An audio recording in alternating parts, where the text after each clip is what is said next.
showing you guys how you guys can log in into your blue light card account. So for those people who do not know what do you get with the blue light card, well, with the blue light card you are given a discount on the blue light card provider workers, some retired workers and volunteers in the NHS, emergency service, armed forces and the social care sector with various freebies and discount for retail shopping, eating out, services and more. So basically that's what you get with a blue light card, alright?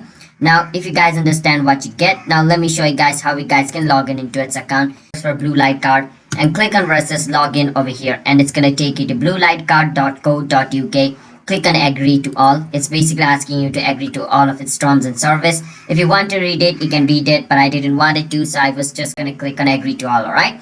And remember this, once you come to this website, it says go.uk because this website is actually for UK users, which means if you are, if you are a citizen of UK, you can use blue light card service, alright? If you're outside UK, it's gonna be a bit hard, but you can still, get access to it some way or the other. Now, once you're over here on the login page, over here, you need to enter your email, whichever email you used when you created your light blue card account over here.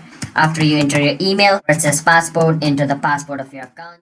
After you enter the password of your account, click on login and you should be able to log in into your blue light card account. And if you are not able to, then your passport or like your email might be wrong, so make sure to double check them. And if you forgot the passport, you can always click on forgotten passport to recover your passport as well. And if you want to create yourself a light blue account, you can click on create account in order to create yourself a light blue account as well, alright? But that's the basic gist of how you guys can log in into your blue light card account.